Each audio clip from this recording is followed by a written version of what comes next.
Hello everyone, स्वागत है आपका +4 एकेडमी के इस नए वीडियो में, जहां पर हम, जैसा कि आपने टाइटल में देख ही लिया होगा, केमिकल इक्विलिब्रियम के बारे में बात कर रहे हैं। केमिकल इक्विलिब्रियम एक बहुत ही इंपॉर्टेंट चैप्टर है। इवन केमिकल और आयनिक इक्विलिब्रियम दोनों को मिलाकर ही एक हम लोग इक्विलिब्रियम कहते हैं, और ये काफ़ी इंपॉर्टेंट चैप्टर है। और आपके फिजिकल केमिस्ट्री की ये क्या है, बैकबोन है। कुछ नहीं तो आपका बोर्ड्स में, जेईई में, नीट में, इस वीडियो के अंदर से ये मेरा वादा है आपसे कि आपको गारंटीड कहीं ना कहीं क्वेश्चन दिख जाएंगे। और बोर्ड्स का मतलब स्कूल का एग्जाम 11th क्लास का, ठीक है। 11th क्लास में बोर्ड्स नहीं होते, मुझे पता है। पीछे कमेंट नहीं करने लगना यार कि सर 11th में तो यार बोर्ड्स होते ही नहीं हमारे यहाँ, आपके यहाँ होते हैं क्या? अरे नहीं होते भाई, हमारे यहाँ भी नहीं होते हैं। चलो, तो क्या कभी सोचा है आपने कि अगर कोई रिएक्शन रिवर्सिबल है तो वो अपने एंड तक क्यों नहीं पहुंचती है, मतलब कभी खत्म क्यों नहीं होती? इक्विलिब्रियम कांस्टेंट की वैल्यू बड़ी है तब भी वो रिएक्शन हमेशा इक्विलिब्रियम में ही है, एंड क्यों नहीं हो रही? फाइनली कंप्लीट पूरा रिएक्टेंट प्रोडक्ट में क्यों नहीं बदल जा रहा? सोचने वाली बात है कि नहीं? एंड तक जरूर देखना, तुम्हारे सभी सवालों के जवाब यहां पर मिल जाएंगे, और जो भी मन में तुम्हारे डाउट्स चल भी रहे होंगे उसके भी जवाब आपको मिलेंगे। एंड तक जरूर देखना, वरना तुम्हारा इक्विलिब्रियम हमेशा हिला रहेगा। तो अब है सबसे पहला सवाल हमारे मन में आता है, ये केमिकल इक्विलिब्रियम है क्या? पहली चीज, अंग्रेजी। Chemical equilibrium is a dynamic state in a reversible reaction जहां पर रेट ऑफ फॉरवर्ड रिएक्शन और रेट ऑफ बैकवर्ड रिएक्शन बराबर होता है। शुद्ध हिंदी में और सरल भाषा में समझो भाई इस चीज को। एक ऐसा स्टेट है हमारी किसी भी रिवर्सिबल रिएक्शन का। पहली चीज, वर्ड्स पे ध्यान देना। पहली बात तो ये एक स्टेट है किसका? रिवर्सिबल रिएक्शन का। किस रिएक्शन का? रिवर्सिबल रिएक्शन का, जहां पर जिस रफ्तार से फॉरवर्ड रिएक्शन हो रही है उसी रफ्तार से बैकवर्ड रिएक्शन हो रही है। अब फॉरवर्ड और बैकवर्ड का मतलब है, मान लो R नाम का रिएक्टेंट है और P नाम का प्रोडक्ट है। जिस तेजी से रिएक्टेंट प्रोडक्ट बन रहा है उसी तेजी से वापस प्रोडक्ट रिएक्टेंट में कन्वर्ट हो जा रहा है। तो ऐसे केसेस को हम लोग कहते हैं भैया हाँ, हमारा क्या अटेन हो गया है? इक्विलिब्रियम अटेन हो गया है। अब देखो, सबसे पहली चीज यहां पर यह आ जाती है कि भाई इक्विलिब्रियम में क्या क्या होता है और क्या नहीं होता है। देखो, क्या होता है यह भी जानना जरूरी है, और उतना ही जरूरी यह जानना भी है कि क्या नहीं होता है। अब सबसे पहली चीज हम यहां पर देखते हैं कि हमारे पास जो इक्विलिब्रियम है वो दिखने में, एक्सटर्नली जब हम देखेंगे तो वो स्टैटिक लगेगा। स्टैटिक मतलब सारी रिएक्शन रुक गई है, पर ये हमेशा एक डायनेमिक नेचर का होता है। मतलब ये रिएक्शन रुकी नहीं है, जिस रफ्तार से आगे जा रही है उसी रफ्तार से वापस पीछे आ रही है। सबसे पहली बात तो ये जानने वाली है। दूसरी सबसे इंपॉर्टेंट बात यहां पर यह जानने के लिए है कि जब भी हम लोग रिएक्टेंट और प्रोडक्ट की बात करेंगे तो इनकी कंसंट्रेशन या इनकी अमाउंट एट इक्विलिब्रियम हमेशा फिक्स्ड या कांस्टेंट रहेगी, जब तक आप कोई फिजिकल कंडीशन चेंज ना करो। भाई फिजिकल कंडीशन चेंज करोगे तो फिर चेंज होना तय है, पर जब तक आपने एक स्पेसिफिक फिजिकल कंडीशंस रखी हैं तब तक concentration of reactant and concentration of product रहेगा हमेशा सेम। और इसी कंसंट्रेशन को मिलाकर, जो इक्विलिब्रियम में रिएक्टेंट और प्रोडक्ट की कंसंट्रेशन है, इसी को मिलाकर हम लोग कहते हैं इक्विलिब्रियम मिक्सचर। अब कुछ और बातें करते हैं हम लोग इक्विलिब्रियम के बारे में, कुछ बेसिक्स और फाउंडेशन की बातें करते हैं हम लोग। पहली बात जो मैंने अभी आपको बताया कि जिस रफ्तार से ये रिएक्शन आगे जाएगी यानी रेट ऑफ फॉरवर्ड रिएक्शन, उसी रफ्तार से ये रिएक्शन पीछे आएगी यानी रेट ऑफ बैकवर्ड रिएक्शन। दूसरी बात मैंने क्या बताई? रिएक्शन रुकती नहीं है, सिर्फ अपीयर होती है बाहर से कि रिएक्शन रुक गई है, पर रिएक्शन रुकी नहीं है, ये अभी भी हो रही है। बस उसके आगे और पीछे जाने की रफ्तार यानी फॉरवर्ड और बैकवर्ड की रफ्तार क्या हो चुकी है? सेम। तो इक्विलिब्रियम का नेचर कैसा हुआ? स्टैटिक नहीं, डायनेमिक। ठीक। कंसंट्रेशन जो होते हैं रिएक्टेंट और प्रोडक्ट के रिमेन कैसे रहते हैं भाई? ये कांस्टेंट रहते हैं जब तक आप एक्सटर्नल फिजिकल कंडीशंस को चेंज ना करें तब तक। अगली चीज, हमेशा इसको आप एक क्लोज्ड सिस्टम में अटेन कर सकते हो। आओ तुम्हें एक एग्जांपल देता हूं। मान लो ये बॉटल है, मान क्या लो है भाई, है सच में है, यकीन नहीं, ये देखो बॉटल है। चल मान लो ये बॉटल है, अरे यार फिर मान लो, अरे है भाई, चलो ठीक, ये बॉटल है। अभी ये क्लोज्ड सिस्टम है, ढक्कन लगा हुआ है। अब जितना आपका लिक्विड, वाटर का लिक्विड वेपर बनेगा और उतना ही वेपर वापस से क्या हो जाएगा, कंडेंस होकर लिक्विड हो जाएगा, और यहां पर लिक्विड वेपर की क्या हो जाएगी, इक्विलिब्रियम। पर अगर मैंने इस बॉटल के इस कैप को खोल दिया, तो खोलने के बाद अब जितना ये लिक्विड वेपर बनेगा, कुछ तो इस बॉटल में रहेगा और कुछ इस बॉटल के क्या हो जाएगा, बाहर उड़ जाएगा। और वो कंडेंस कहां होगा मुझे भी नहीं पता, वापस इस बॉटल में आएगा, कंडेंस होकर नहीं आएगा क्या पता, बाहर का वाटर वेपर आकर इसमें कंडेंस होगा, कितना होगा कितना नहीं होगा, इसके बारे में हम जानकारी एग्जैक्टली पढ़ाई में नहीं रख सकते, अपनी स्टडी में नहीं रख सकते। इसीलिए हमारा जो इक्विलिब्रियम है वो कैसा होता है आपका, क्लोज्ड सिस्टम में अटेन किया जा सकता है, ओपन सिस्टम में इसको अटेन नहीं कर सकते हैं हम। अगली चीज, इक्विलिब्रियम को अचीव कर सकते हैं दोनों फिजिकल और केमिकल, दोनों प्रोसेसेस में इसको हम लोग क्या कर सकते हैं, अचीव कर सकते हैं। ठीक, फिजिकल इक्विलिब्रियम फिजिकल चेंजेस में होता है। Physical change chemical change 9th से पढ़ रहे हो भाई, कोई बोल नहीं देना कि फिजिकल चेंज केमिकल चेंज क्या होता है। कोई भी प्रॉपर्टीज का चेंज ना होना फिजिकल चेंज है। अगर आपके दो सब्सटेंस मिलकर कोई नया सब्सटेंस बनाते हैं जिसकी प्रॉपर्टीज बिल्कुल डिफरेंट है आपके रिएक्टेंट से, वो केमिकल चेंज है। ठीक, चलिए अब इसी के साथ हम लोग थोड़ा सा आगे बढ़ते हैं।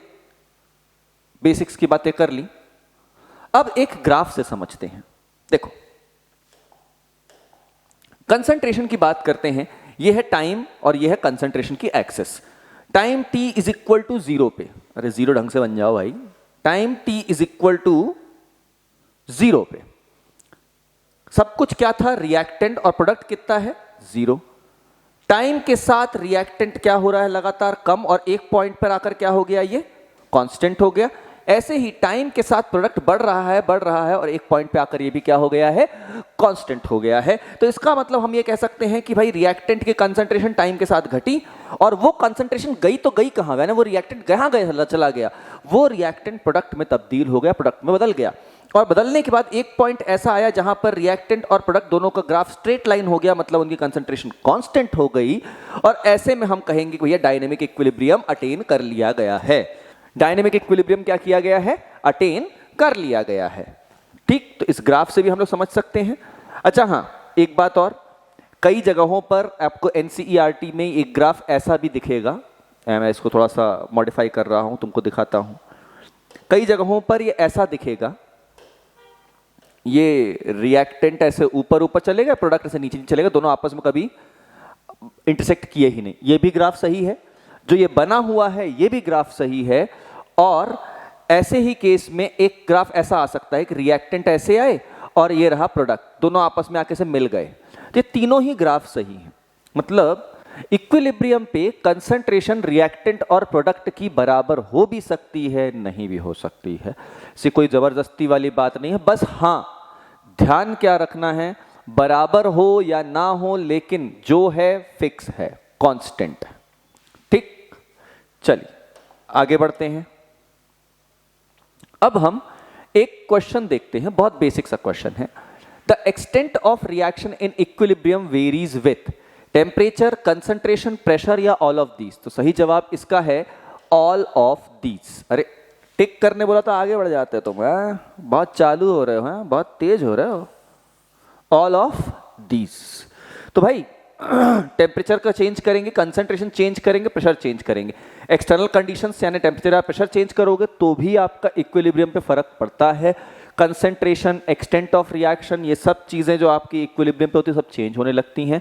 इसको हम लोग ले चैटलियर्स प्रिंसिपल के नाम पे पढ़ेंगे। स्पॉइलर अलर्ट, आगे आएगा, ये अभी सिर्फ एक टीजर था इसका। और कंसंट्रेशन चेंज होगी तो लाजमी सी बात है आपका इक्विलिब्रियम पे भी असर पड़ेगा। तो इसलिए इसका करेक्ट आंसर क्या होगा, ऑल ऑफ दीज।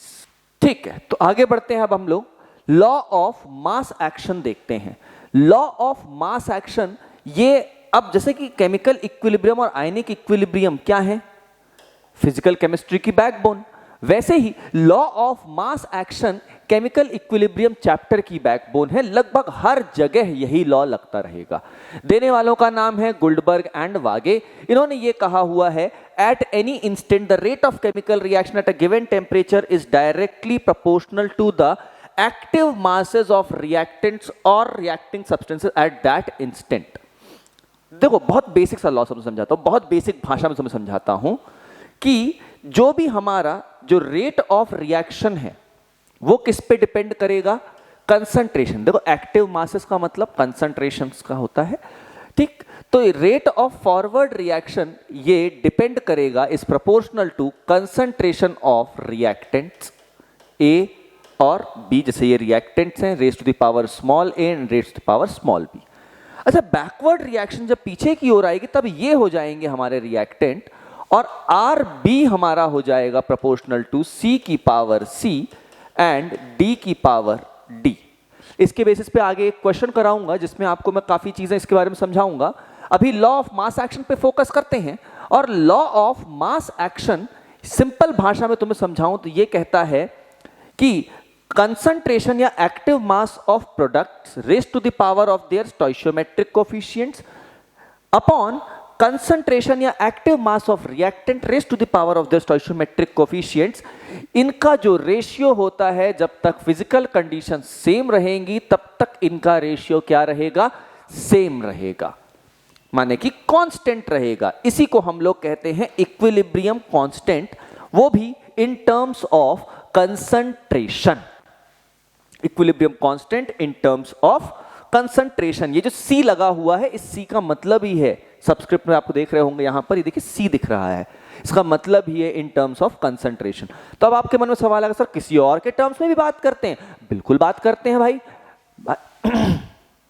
हम लोग जब भी गैसियस रिएक्टेंट और प्रोडक्ट्स की बात करते हैं तब वहां पर कंसंट्रेशन, मैंने मोल पर लीटर की बात करना थोड़ा सा कहना चाहिए फीजिबल या फिर बहुत अच्छा नहीं माना जाता है। वहां पर हम लोग प्रेशर के टर्म्स में, पार्शियल प्रेशर के टर्म्स में बात करते हैं, तो उसको हम लोग Kp कहेंगे, equilibrium constant in terms of partial pressure. अब Kp और Kc का रिलेशन ये यहां लिखा हुआ है, Kp is equal to Kc RT की पावर डेल्टा n। अब सवाल ये उठता है कि भैया ये आता कैसे है, आओ बता देता हूं तुमको। देखो, A molecules of A plus B molecules of B equilibrium में है, मान लो C molecules of C and D molecules of D के। अब बहुत ध्यान देने वाली बात यहां पर यह है कि अगर मैं यहां पर Kc को लिखूंगा तो ये क्या होगा, कंसंट्रेशन ऑफ C की पावर C, D की पावर D अपॉन A की पावर A एंड B की पावर B। तो फिर ये हो गया पहला इक्वेशन। अब अगर मैं Kp लिखूंगा तो ये क्या होगा, पार्शियल प्रेशर ऑफ C की power C, partial pressure of D की power D upon partial pressure of A की power A and partial pressure of B की पावर B। अब थोड़ी सी एक बात मैं आपसे और करना चाहता हूं। एक इक्वेशन होती है, इसको हम लोग कहते हैं आइडियल गैस इक्वेशन, जो कि होती है PV is equal to nRT। Pressure, volume, number of moles R universal gas constant and T is absolute temperature in kelvin. So P की वैल्यू क्या हो जाएगी, N by V times of RT and number of moles पर unit volume ही क्या होता है, molarity या फिर concentration times of RT। So इसी हिसाब से अगर हम लोग अपने इस जगह पर वापस आए तो ये Kp की वैल्यू क्या हो जाएगी, कंसंट्रेशन ऑफ C की पावर C इंटू RT की power C into concentration of D की पावर D इंटू RT की power D upon concentration of A की पावर A इंटू RT की power A and concentration of B की power B into RT की power B। अब यहीं से Kp क्या हो जाएगा, यहां देखेंगे, एक सेकंड गलती से Kc लिख दिया, Kp ये हो जाएगा, देखो कंसंट्रेशन टर्म को एक तरफ खिसका लेता हूं मैं, C की पावर C, D की पावर D अपॉन A की पावर A एंड B की पावर B। और यहां पर देखिए ऊपर हो जाएगा RT, जब बेस सेम हो और मल्टीप्लिकेशन तो पावर ऐड होती हैं, C plus D upon RT की power A plus B। Again base same है और डिवीजन, तो पावर्स क्या होंगी भाई साहब, यहां पर सब्सट्रैक्ट। तो यहां पे ये जो हो जाएगा हमारा Kp, जो ये टर्म दिख रहा है, क्या ये फर्स्ट इक्वेशन से मैच कर रहा है आपकी, इतनी टर्म यहां तक की टर्म, तो के सी आर टी की power C plus D minus A plus B, इसी चीज को हम लोग कहते हैं डेल्टा एन, जो कि क्या हो जाएगा, number of moles of product minus number of moles of reactant. तो ये चीज हमारी क्या कहला गई, हमारे पास डेल्टा एन। तो फाइनली हमारे पास रिलेशन क्या आ गया, के पी इज इक्वल टू के सी आर टी की पावर डेल्टा एन। ये डेरिवेशन या इस तरह का डेरिवेशन आपके स्कूल एग्जाम्स में लगभग ये मान के चलो कि हर साल आता है और आता ही रहता है, इसका कोई रोक नहीं। 2 से 3 नंबर तुमको ये अकेला ये डेरिवेशन दिलाने की हिम्मत रखता है भाई। तो जिसने नहीं सीखा है प्लीज बैक करिए और फिर से बहुत अच्छे से ध्यान से सीख लो। स्कूल एग्जाम में तुमको 2 से 3 नंबर अपने फाइनल एग्जाम में जरूर दिलाएगा ये। चलो अब बात करते हैं यूनिट की। तो केसी की यूनिट होती है मोल पर लीटर की पावर डेल्टा एन, वही number of product minus number of reactant. और केपी होता है एटीएम, प्रेशर की यूनिट एटीएम की पावर डेल्टा एन। अगर आप प्रेशर पास्कल में ले रहे हैं तो पास्कल की पावर डेल्टा एन ले लेंगे हम लोग। अगर डेल्टा एन 0 है तो केपी और केसी दोनों क्या होंगे, यूनिटलेस। मतलब नंबर ऑफ प्रोडक्ट और नंबर ऑफ रिएक्टेंट अगर बराबर हैं तो हमारे पास केपी और केसी दोनों के दोनों ही क्या हो जाएंगे, यूनिटलेस हो जाएंगे। चलो क्वेश्चन देखते हैं हम लोग। The correct equilibrium constant for the following reaction 2NH3 gives N2 plus 3H2। भाई बड़ा सिंपल क्वेश्चन है, बड़ा सिंपल क्वेश्चन है। केसी क्या होगा, पहले हमारे भाई प्रोडक्ट N2 फिर H2 का क्यूब अपॉन NH3 का square raise to the power of their stoichiometric coefficients. तो अगर ये सेम चीज आपको दिख रही है तो कहां दिख रही है, फोर्थ ऑप्शन में। अरे डोरा जैसे बात कर सकते हैं क्या? क्या तुम्हें ये एक्सप्रेशन कहीं दिख रहा है? किधर? इधर। तुम लोग सबके सब डोरा द एक्सप्लोरर वाले हो, है ना? डोरा। चलो मजाक बहुत हुआ, आगे बढ़ते हैं। चलो तो अब इस क्वेश्चन को देखते हैं। The correct relation between KC, KF and KB. अब यार इस बारे में मैंने आपको एक टीजर दिया था, पहले भी मैंने कहा था कि जब लॉ ऑफ मास एक्शन पढ़ा रहा था भाई केएफ केबी इसके बारे में, रेट के बारे में बात करूंगा फॉरवर्ड और बैकवर्ड के। एक्चुअल में क्योंकि ये 1 शॉट वीडियो है इसीलिए मैंने वहां पर नहीं पढ़ाया और मैंने कहा इसको एज ए क्वेश्चन हम इसको यहाँ पे कवर कर लेंगे। मान लो हमारी कोई केमिकल रिएक्शन है, A molecules of A is in equilibrium with B molecules of B. तो as per law of mass action, rate of forward reaction क्या होता है, proportional होता है concentration के raised to the power of their stoichiometric coefficient। तो इसको अगर proportionality के साइन को रिमूव करना है, एक सेकेंड ये मिट गया गलती से, तो हमें लगाना पड़ेगा एक कांस्टेंट। वो कांस्टेंट क्या होगा, KF। ये हो गई हमारी first equation. Rate of backward reaction क्या होगा, KB टाइम्स ऑफ, अब की बार देखो पीछे जाना है हमको, तो B हमारा हो गया रिएक्टेंट, कंसंट्रेशन ऑफ B की पावर B।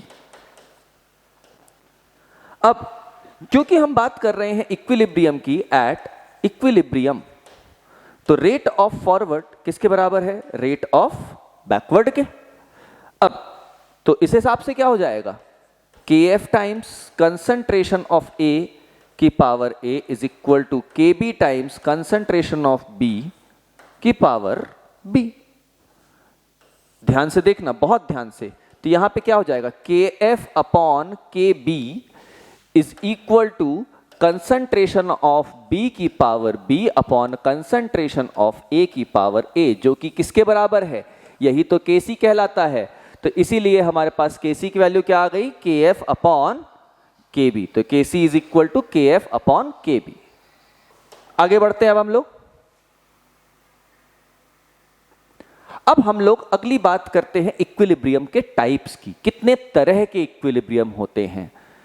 ये हमारा हमने कहा भाई देखो इक्विलिब्रियम जनरली 2 तरह के होते हैं, एक होता है होमोजेनस इक्विलिब्रियम, एक होता है हेट्रोजेनस इक्विलिब्रियम। होमो का मतलब होता है सेम, जब आपके सारे रिएक्टेंट और प्रोडक्ट की कंसंट्रेशंस जो होंगी या फिर जो amount of physical state, sorry concentration बोल रहा हूं, जब हमारे सभी रिएक्टेंट और प्रोडक्ट की फिजिकल स्टेट्स सेम होंगी तब हम कहेंगे उसको होमोजेनस इक्विलिब्रियम। जैसे कि आप इस इक्वेशन में देख पा रहे हैं, हाइड्रोजन भी गैस है, आयोडीन भी गैस है, और जो HI बना है यहां पर वो भी क्या है, गैस। जबकि अगर हमारे सारे रिएक्टेंट या प्रोडक्ट में से कोई एक की भी अगर कंसंट्रेशन डिफरेंट होगी, यानी कंसंट्रेशन पता नहीं क्यों बार बार आ रहा है, अगर हमारे रिएक्टेंट या प्रोडक्ट में से किसी एक की भी फिजिकल स्टेट डिफरेंट होगी, तब हम उसको क्या कहेंगे, हेट्रोजेनस इक्विलिब्रियम। जैसे यहां देख पा रहे हैं आप, कैल्शियम कार्बोनेट सॉलिड, इसको लाइमस्टोन कहते हैं, इससे बनेगा कैल्शियम ऑक्साइड, क्विकलाइम कहते हैं, और कार्बन डाइऑक्साइड गैस। अब देखो ये सॉलिड है, ये सॉलिड है, परंतु कार्बन डाइऑक्साइड कैसी है, गैस है, तो इसको हम लोग कहते हैं हेट्रोजेनस इक्विलिब्रियम। तो फिर होमोजेनस इक्विलिब्रियम वो इक्विलिब्रियम जैसा कि यहां देख पा रहे हो आप, जिसके सारे के सारे रिएक्टेंट और प्रोडक्ट की फिजिकल स्टेट्स सेम होती हैं। और हेट्रोजेनस इक्विलिब्रियम वन या उससे अधिक, एक या उससे अधिक रिएक्टेंट या प्रोडक्ट की कंसंट्रेशन, फिर कंसंट्रेशन, अरे फिजिकल स्टेट भाई, फिजिकल स्टेट डिफरेंट होती है, तो उसको हम लोग क्या कहते हैं, हेट्रोजेनस इक्विलिब्रियम। अब बड़ी मेन बात, हेट्रोजेनस इक्विलिब्रियम के बारे में जानने वाली बड़ी मेन बात जिसको हम कवर करेंगे इस क्वेश्चन से। देखो, हेट्रोजेनस इक्विलिब्रियम जब भी हमारे पास होगा, तब उस केस में हमेशा कंसंट्रेशन सिर्फ और सिर्फ मोस्ट वोलेटाइल सब्सटेंस की देखी जाएगी। जैसे कि हमारे पास यहां पर है CaCO3 solid. As per this question ये कहता है decomposition of limestone is in equilibrium with CaO solid plus CO2, अभी पीछे दिखाया आपको मैंने। सो यहां पर आपका मोस्ट वोलेटाइल सब्सटेंस जो है वो है सिर्फ कार्बन डाइऑक्साइड। तो इक्विलिब्रियम कांस्टेंट सिर्फ इस पे डिपेंड करेगा और इन दोनों पे डिपेंड नहीं करेगा। इसका करेक्ट आंसर होगा Kc is equal to concentration of CO2 raise to the power 1। ठीक, तो ये एक बेसिक सी बात थी। अगर इसे मान लो कोई लिक्विड और एक्वस है, तो एक्वस ज्यादा वोलेटाइल होता है लिक्विड से, इसलिए एक्वस पे डिपेंड करने लगेगा। सॉलिड और लिक्विड है तो लिक्विड पे डिपेंड करेगा, सॉलिड को छोड़ना पड़ेगा आपको। सॉलिड और गैसेस है तो अगेन गैस पे। जो भी सब्सटेंस ज्यादा वोलेटाइल होगा उस पे हमारा इक्विलिब्रियम कांस्टेंट डिपेंड करेगा, और बाकी सब की कंसंट्रेशन को हम लोग क्या मान के चलेंगे, यूनिटी मान के चलेंगे, और उस पे हम लोग Kc के एक्सप्रेशन में डिनोट नहीं करेंगे।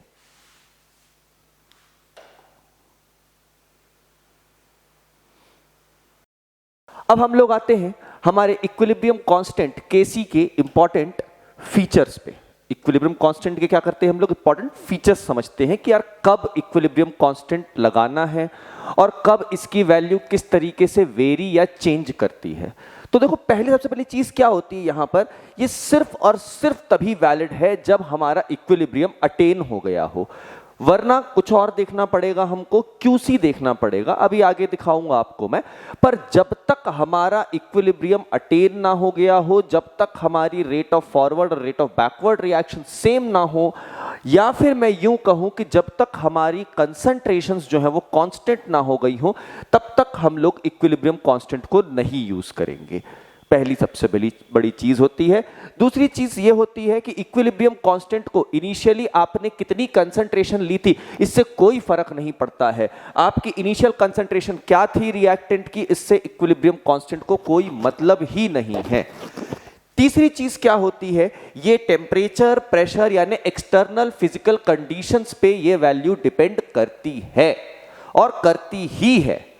ठीक, इसके अलावा ये हम लोग समझते हैं कि अगर मैंने रिएक्शन को, इक्विलिब्रियम को रिवर्स कर दिया या डबल ट्रिपल ऐसा कुछ कर दिया, तब इसमें क्या चेंज आएगा। तो अब आपको मैं यहां दिखाता हूं। देखो, मान लो मेरी एक इक्विलिब्रियम है, A is in equilibrium with B, और इसका इक्विलिब्रियम कांस्टेंट है हमारा Kc। अब अगर मैं इसी इक्विलिब्रियम को रिवर्स कर दूं, B is in equilibrium with A, तब उस केस में हमारा जो नया इक्विलिब्रियम कांस्टेंट होगा वो मान लेता हूं मैं Kc डैश होगा, वो क्या होगा, 1/Kc होगा, मतलब इसी का रेसिप्रोकल। मतलब रिएक्शन को आप जब रिवर्स कर दोगे तो आपका इक्विलिब्रियम कांस्टेंट भी क्या हो जाएगा, रेसिप्रोकल हो जाएगा। दूसरी सबसे बड़ी बात यहां पर आती है, इसको मैं हटा देता हूं थोड़ी देर के लिए एरो को। अगर मान लो मैंने इसी जगह पर हमारे रिएक्शन के अंदर कंसंट्रेशंस को डबल कर दिया, तो जो नया इक्विलिब्रियम कांस्टेंट होगा उसकी में क्या होगा, पुराने वाले की पावर ही 2 हो जाएगी। तो हमने क्या सीखा, जो अगर इक्विलिब्रियम को रिवर्स किया जाए तो हमारा इक्विलिब्रियम कांस्टेंट रेसिप्रोकल हो जाता है, और अगर हमने इक्विलिब्रियम को क्या किया है, इक्विलिब्रियम पे ही कंसंट्रेशन और रिएक्टेंट प्रोडक्ट दोनों को बढ़ाया, या 1/2, 1/3, हाफ किया, 1/3 किया, कुछ भी किया, तो वो आपको रिफ्लेक्ट कहां होगा, इसकी पावर में जाकर रिफ्लेक्ट होगा। तो ये बेसिक सी सिंपल बातें हैं। तो इसको ही यहां पर लिखा गया k dash is equal to k की पावर n या फिर k की पावर 1/n, वेर ये n क्या है, ये आपका फैक्टर जिससे आप पूरे इक्विलिब्रियम को क्या कर रहे हैं, मल्टीप्लाई या डिवाइड कर रहे हैं। डिवाइड करेंगे तो 1/n पावर में आएगा, मल्टीप्लाई करेंगे तो n पावर में आएगा, बस इतना डिफरेंस समझ लीजिए आप। चलो अब आगे बढ़ते हैं और एक क्वेश्चन देखते हैं हम लोग। The unit of equilibrium constant for the formation of HI from its elements. तो आपके बेसिकली कह रहा है कि आपको यूनिट बतानी है इक्विलिब्रियम कांस्टेंट की। तो इसकी यूनिट बताने के लिए एक बड़ा बेसिक सी चीज आपको मैंने पहले भी बताई थी कि केसी की यूनिट क्या होती है, मोल पर लीटर की पावर डेल्टा एन होती है। सो यहीं से हम यहाँ पर अगर देखेंगे तो हमें एक चीज समझ में आएगी कि अगर हम लोग HI का फॉर्मेशन करते हैं तो ये क्या होगा, H2 plus I2 is in equilibrium with 2HI। हाँ, ध्यान रहे ये सब के सब गैसेस हैं, होमोजेनस इक्विलिब्रियम की बात कर रहा है। तो delta N number of moles of product कितने हैं, यहां पर number of moles of product हमको दिख रहे हैं यहां पर 2, और रिएक्टेंट्स भी हैं हमारे पास 1 और 1, ये मिलाकर हो गए 2। NP माइनस NR अगर करते हैं तो 0 आता है। तो यहां से केसी की जो यूनिट आएगी वो क्या आएगी, मोल पर लीटर की पावर डेल्टा एन, जो कि है मोल पर लीटर की पावर हो जाएगा यहां से 0। एज अ रिजल्ट ये चीज हो जाएगी हमारी unitless. So correct answer will be number 4, no unit. Okay, चलो तो बात की थी अभी कि यार अगर इक्विलिब्रियम नहीं होगा तो कंसंट्रेशन के लिए क्या किया जाए, तो उसका जवाब है ये रहा आपका QC। Basically predicting the extent of reaction, मतलब रिएक्शन कितना आगे जा रही है। खैर ये QC नहीं है, सॉरी, मैं स्लाइड्स का फ्लो थोड़ा सा गड़बड़ हो गया है मेरी तरफ से, मतलब ऐसा नहीं, स्लाइड्स का फ्लो गड़बड़ नहीं है। पहले तो हम लोग समझते हैं कि रिएक्शन कंप्लीट कितने पे होगी, चलो पहले ये देखते हैं, फिर QC पे आएंगे बिल्कुल आएंगे भाई, आपका सब्र खराब नहीं जाएगा।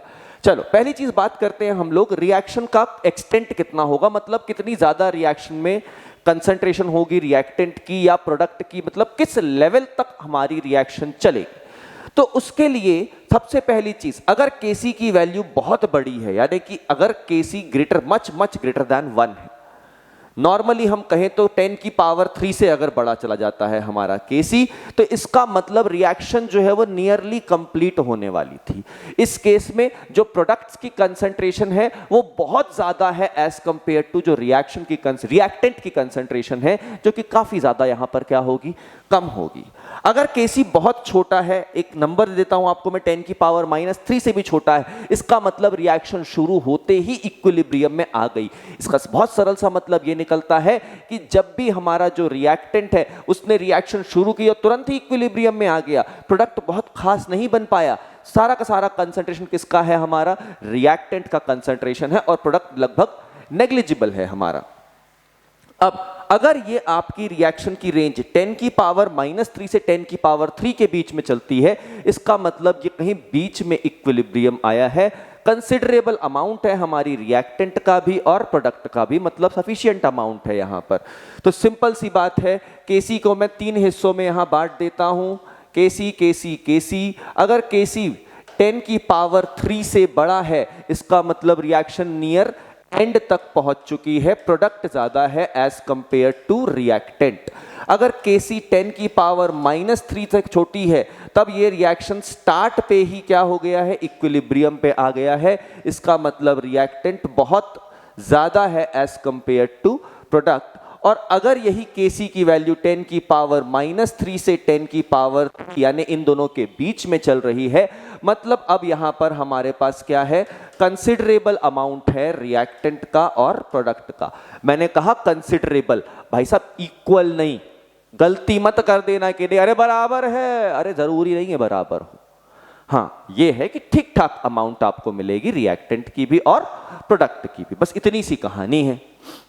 चलिए आगे बढ़ते हैं अब हम लोग, और अब देखते हैं कि QC हमारा डायरेक्शन रिएक्शन, यानी हम लोग इक्विलिब्रियम को देख रहे हैं या कोई क्वेश्चन में हमें कंसंट्रेशन दी हुई है, आ गया तुम्हारा QC, उसी की बात कर रहे हैं।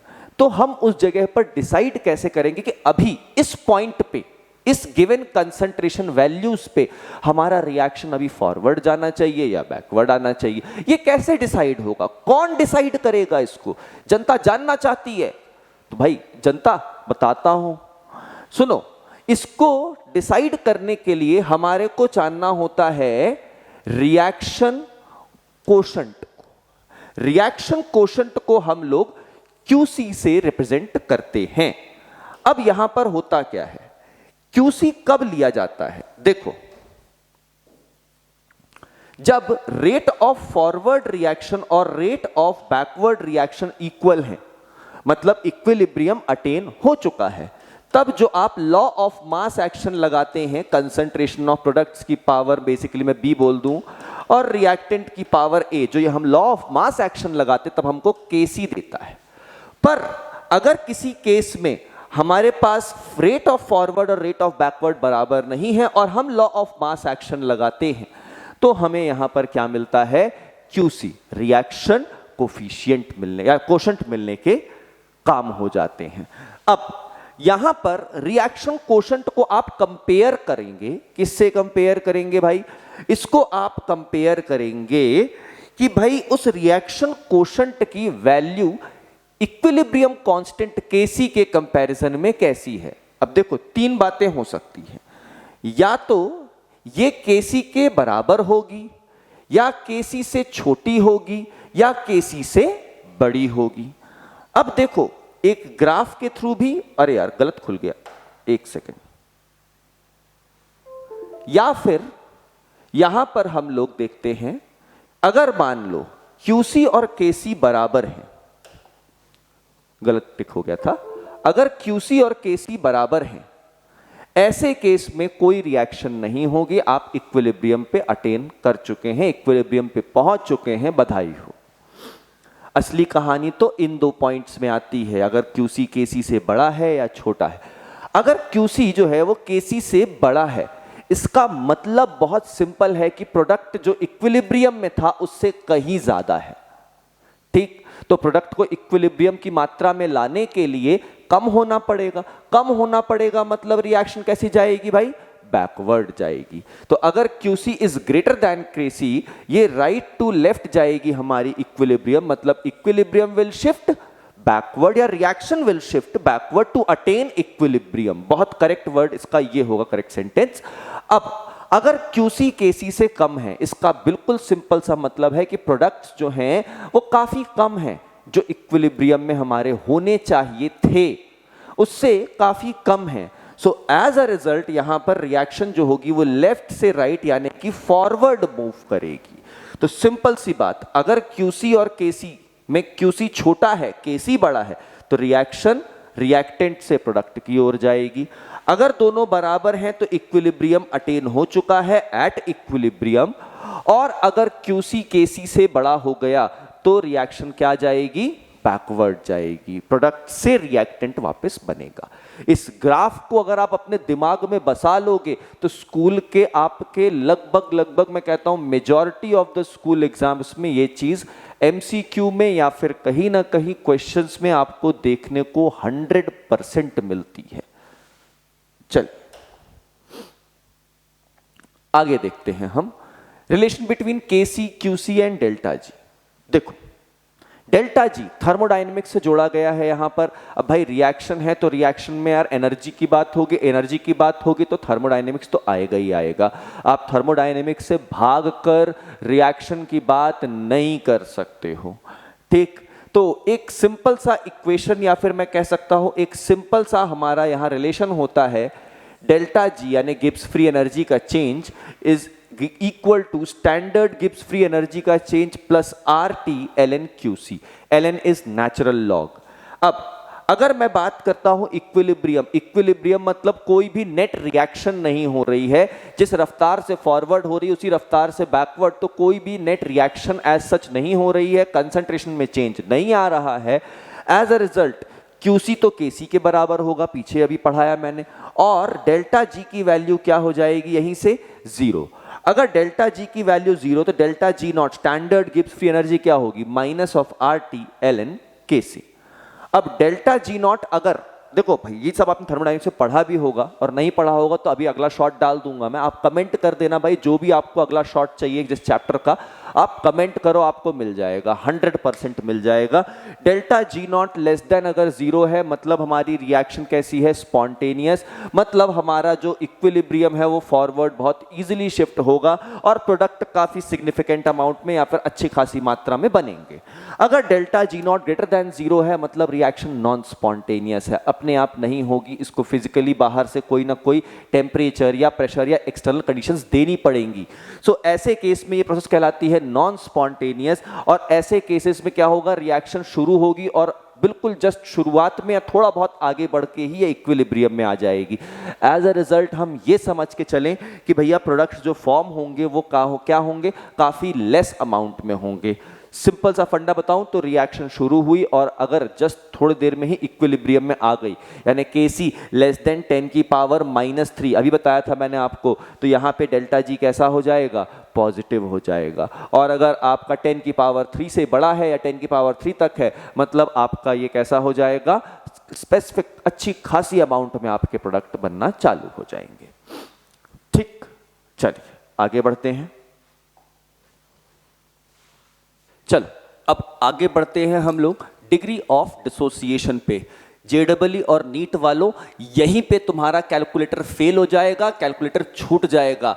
अगर आपको आदत लगी हुई है कैलकुलेटर को यूज करने की तो बॉस डिग्री ऑफ डिसोसिएशन आप कभी नहीं निकाल पाओगे, क्योंकि यहां पर आपको इंटेंसिव कैलकुलेशन करनी पड़ती है। और वैसे भी यार कैलकुलेटर की आदत छोड़ दो, रीज़न इसका ये है कि आपको ना तो JEE में ना ही नीट में किसी भी एग्जाम में आपको कैलकुलेटर तो मिलेगा नहीं यूज़ करने के लिए। इवन स्कूल एग्जाम्स में भी ICSE बोर्ड को छोड़कर किसी को भी कैलकुलेटर नहीं मिलता। और आयनिक इक्विलिब्रियम, इसके जस्ट पीछे आ रहा है वो लेक्चर आयनिक इक्विलिब्रियम का, तो भाई आयनिक इक्विलिब्रियम में बहुत सारी बातें डिग्री ऑफ डिसोसिएशन के बेसिस पे ही की जाएंगी। इसका बड़ा इंपॉर्टेंस है भाई डिग्री ऑफ डिसोसिएशन का। चलो अब मैं आपको एक चीज़ दिखाता हूँ यहाँ पर कि यार डिग्री ऑफ डिसोसिएशन जिसको हम लोग नॉर्मली अल्फा से रिप्रेजेंट करते हैं, अगर ये PCl5 का देना है हमको तो हम PCl5 का डिग्री ऑफ डिसोसिएशन कैसे निकाल सकते हैं। अब देखिए यहाँ पर लेट अज्यूम करते हैं time t is equal to 0 पे इसकी कंसंट्रेशन C थी और प्रोडक्ट्स इनिशियली कुछ भी नहीं थे, यानी 0 और 0 थे। जैसे ही हमारा time t is equal to equilibrium पे आ गया हमारे पास, तो इसमें से C minus C alpha, basically तुमको समझा दूं डिग्री ऑफ डिसोसिएशन होता है कितना अमाउंट या कितना परसेंटेज या कितना ratio of the initial reactant आपका डिसोसिएट हो रहा है। लेट से अगर मैं कहता हूं अल्फा की वैल्यू 0.5 है मतलब 50% डिसोसिएट हो रहा है, 50% बचा हुआ है। 50% किसका, इनिशियल अमाउंट का। ठीक, तो इसीलिए मैंने यहां पर C माइनस C अल्फा लिखा है क्योंकि C अल्फा डिसोसिएट हो गया और इसके एक मोल से ये सब एक एक मोल बन रहे थे, तो ये भी क्या बन जाएगा, C alpha and C alpha. अब अगर मैं यहीं पर इक्विलिब्रियम कांस्टेंट KC की इक्वेशन लिखना चालू करूंगा तो ये क्या हो जाएगा, PCl3 और Cl3 into Cl2 upon PCl5। अब एक बात बता दूं आपको मैं, इसको आप जनरल फॉर्मूला समझ के मत पढ़ना। रीजन यहां पर ये है क्योंकि यहां पर सबके कोफिशिएंट्स 1 1 1 थे, तो यहां पावर भी 1 आ रही है। अगर कोफिशिएंट चेंज होंगे तो पावर भी बदलेगी और ये पूरी की पूरा जो रिजल्ट है वो आपको फिर से वापस से डेराइव करना पड़ेगा उस एक स्पेसिफिक इक्वेशन के लिए। सो इसको एक जनरल रिजल्ट समझ के याद करने की गलती तो बिल्कुल नहीं करना। अब यहां पर ध्यान देंगे तो आपको समझ में आएगा, PCl3 के लिए हो गया यहां पर ये C अल्फा, Cl2 के लिए भी C alpha upon C minus C alpha. अब ये चीज हो जाएगी KC is equal to C square alpha square numerator में, और अगर डिनोमिनेटर में मैंने C कॉमन निकाला तो ये क्या बचेगा, 1 माइनस अल्फा। एक C से एक C कैंसिल हुआ, KC की वैल्यू आ गई C alpha square upon 1 minus alpha. अब हर समय तो नहीं, पर इन जनरल कईयों बार ऐसा क्वेश्चंस में देखा गया है कि अल्फा जो दिया जाता है वीक इलेक्ट्रोलाइट के लिए दिया जाता है और alpha is much much much less than 1। इसका मतलब यहां से ये निकल कर आता है कि भैया 1 माइनस अल्फा की वैल्यू क्या हो जाएगी, नियरली इक्वल टू ये 1 हो जाएगी। सो अगर मैं यहीं पर ऐसा करूं तो Kc इज इक्वल टू ये चीज क्या हो जाएगी, सी अल्फा स्क्वायर, और अल्फा की वैल्यू हो जाएगी Kc बाय सी का अंडर रूट। यहां पे मैं लिख सकता हूं alpha is inversely proportional to square root of concentration. ठीक, इसी को हम लोग अभी आगे चल के आयनिक इक्विलिब्रियम में ओस्टवाल्ड्स लॉ ऑफ डाइल्यूशन भी कहेंगे कि जितना हम लोग कंसंट्रेशन कम करेंगे उतना ही अल्फा यानी डिग्री ऑफ डिसोसिएशन बढ़ जाएगा। कंसंट्रेशन कम करेंगे मतलब डाइल्यूशन बढ़ाएंगे। तो ये चीज खासकर वीक इलेक्ट्रोलाइट के लिए होती है। स्ट्रॉन्ग इलेक्ट्रोलाइट की अल्फा नियरली 100% रहती ही है, तो उसके बारे में कोई खास बात करने से कोई फायदा यहां पर है नहीं। चलिए आगे देखते हैं अब हम लोग ली शैटलियर्स प्रिंसिपल। देखो ली शैटलियर प्रिंसिपल एक बहुत सरल भाषा में आपसे कहूं तो ये इक्विलिब्रियम इक्वेशन की जिद है। इक्विलिब्रियम इक्वेशन जिद्दी है, ये चाहती है इक्विलिब्रियम कांस्टेंट को कांस्टेंट बनाए रखना। तो आपके साथ वो जिद करेगी कि अगर आपने कोई भी फिजिकल कंडीशंस या केमिकल कंडीशंस जैसे कंसंट्रेशन हो गया, टेम्परेचर हो गया, गैसेस हैं तो उसके लिए प्रेशर हो गया, कोई भी कंडीशन आप चेंज करते हो, अगर कोई इक्वेशन है और रिएक्शन है वो इक्विलिब्रियम में आ चुकी है और आप कोई स्पेसिफिक कंडीशन वहां की चेंज करते हो तो इक्विलिब्रियम अपने आप को रीएडजस्ट करेगा कुछ ऐसे जिससे कि उस कांस्टेंट को वो कांस्टेंट ही रख सके। उस कांस्टेंट को कांस्टेंट रख सके का मतलब क्या है, आपके किए हुए चेंज को या तो वो मिनिमाइज, उसके असर को या तो वो मिनिमाइज कर दे या फिर नलिफाई कर दे। सरल भाषा यानी अंग्रेजी में समझाता हूं तुमको अब मैं, a change in any of the factors that govern the equilibrium conditions of a system will cause system to change in such a manner so as to reduce or to counteract the effect of change। सरल भाषा बिल्कुल वही clear चीज यहां लिखी हुई है कि जब भी कोई भी फैक्टर जो कि इक्विलिब्रियम को गवर्न करते हैं उनमें अगर हमने चेंज किया तो सिस्टम अपने आप को ऐसे रीएडजस्ट करेगा जिससे कि या तो उसको वो नलिफाई कर सके या फिर उसको काउंटर तो कर ही सके। बहुत सरल सी बात तुमको समझाऊं कि अगर मैंने कंसंट्रेशन ऑफ रिएक्टेंट बढ़ाई, ठीक, तो इक्विलिब्रियम फॉरवर्ड शिफ्ट हो जाएगा। बोलेगा तुम बढ़ाओगे, मैं घटाता हूं। सिंपल, जो भी आप एक्सटर्नल इफेक्ट करेंगे वही चीज इक्विलिब्रियम क्या करेगा, उसको वो और चेंज कर देगा या नलिफाई करने का प्रयास करेगा। तुम बोलोगे मैं प्रोडक्ट बढ़ा दूंगा, वो बैकवर्ड चली जाएगी। बोलेगी तुम बढ़ाओ, मैं घटाऊंगा। जिद्दी है इक्विलिब्रियम। कैसा है? जिद्दी। आप लोग को भी, बिल्कुल आप लोगों को भी, जो भी एस्पिरेंट्स हैं, सीरियस एस्पिरेंट्स, आप लोगों को भी जिद्दी होना चाहिए। जिद है तभी निकलेगा आपका सिलेक्शन। अगर जिद नहीं है, टाइम पास कर रहे हो तो छोड़ दो, कोई फायदा नहीं है। चलो इन्हीं सब इफेक्ट्स को हम लोग आगे पढ़ते हैं। अब अलग अलग चीजों के होने पर क्या होता है हम इसके बारे में बात करते हैं। पहला है इफेक्ट ऑफ कंसंट्रेशन चेंज। देखो क्या होगा कि जब भी हमारा कंसंट्रेशन रिएक्टेंट का अगर बढ़ेगा तब उस केस में इक्विलिब्रियम जो होगी, अगर रिएक्टेंट आप बढ़ाओगे तो इक्विलिब्रियम बोलेगा अरे कम करना पड़ेगा, वो क्या करेगी, फॉरवर्ड शिफ्ट कर देगी। थोड़ा सा इसको कम किया, प्रोडक्ट को बढ़ा लिया, वापस बैलेंस। अरे तराजू की तरह है यार, सब्जी वाले के पास जाते हो तो तराजू वाला एक तरफ 1 kg या 2 kg का वेट रखता है, और अब अगली तरफ सब्जी रखता है। मान लो भिंडी खरीद रहे हो तुम, तो भाई उसने रखी भिंडी भिंडी भिंडी, रखते गया। अब क्या हुआ, अभी आपका भिंडी ज्यादा रख गई तो ये 1 kg ऊपर है, ये भिंडी नीचे है। अब वो क्या करेगा, थोड़ा सा ऐसे निकाल लेगा। ठीक, बैलेंस करना है ना। तो सिंपल सा फंडा यही है कि इक्विलिब्रियम मेंटेन करना है। तो वो कैसे होगा, रिएक्टेंट बढ़ाओगे तो वो इक्विलिब्रियम थोड़ा शिफ्ट हो जाएगी फॉरवर्ड। रिएक्टेंट कम हुआ, प्रोडक्ट बढ़ गया, वापस बैलेंस मेंटेन हो गया। प्रोडक्ट बढ़ाओगे, इक्विलिब्रियम शिफ्ट हो जाएगी बैकवर्ड, और बैकवर्ड होने के बाद प्रोडक्ट घट गया, रिएक्टेंट बढ़ गया, वापस से वो फ्रैक्शन जो है प्रोडक्ट अपॉन रिएक्टेंट का, वो वापस से क्या हो गया, हमारा कांस्टेंट हो गया। अब बात करते हैं प्रेशर की। देखो भाई, प्रेशर चेंज लाएगा सिर्फ और सिर्फ गैसियस इक्विलिब्रियम में। सॉलिड लिक्विड के ऊपर चेंज करने की प्रेशर की हिम्मत नहीं है। ठीक, प्रेशर सारा का सारा चेंज सिर्फ और सिर्फ गैसेस को कर सकता है। तो इसीलिए यहां पे क्या लिखा है, for gaseous reaction. Solid liquid की बात कर ही नहीं रहे यहां। तो यहां पर जैसे ही हम लोग प्रेशर बढ़ाएंगे तो प्रेशर के बढ़ने पर हमारा इक्विलिब्रियम, देखो प्रेशर और वॉल्यूम का एक बड़ा सिंपल सा रिलेशन है कि pressure is inversely proportional to volume. इसको आप सम बेसिक कंसेप्ट में भी देख सकते हो, बॉयल्स लॉ के नाम से जानते हैं। तो प्रेशर अगर मैं बढ़ाऊंगा तो इक्विलिब्रियम हमेशा कैसे शिफ्ट होगी, इक्विलिब्रियम हमेशा शिफ्ट होगी कुछ इस तरीके से कि वो लेस नंबर ऑफ मोल्स की ओर जाए। क्योंकि देखो प्रेशर बढ़ गया, वॉल्यूम घट गई। अब यार जगह कम होगी तो हम लोग क्या करेंगे, कम लोगों को बुलाएंगे। जगह बड़ी होगी तो हम लोग ज्यादा लोगों को बुलाएंगे। जैसे कि एक बस है, एक बस में अगर जगह कम है तो आप कम लोगों को लेकर जा पाएंगे, बस में जगह ज्यादा है तो आप ज्यादा लोगों को लेकर जा पाएंगे। हाँ, आजकल तो खैर स्कूल में ओमनी वैन्स चलती हैं, उसमें जगह कम कभी नहीं पड़ती है, वो ऐसे ऐसे बोरे की तरह बच्चों को ठूस दिया जाता है। पर नॉर्मल लाइफ में ऐसा इन जनरल जल्दी नहीं करते हैं अपन लोग। कहीं मान लो टूर पे जा रहे हो, घूमने जा रहे हो, तो जितने लोग होंगे उस हिसाब से गाड़ी होगी। तो वही हिसाब यहाँ भी है।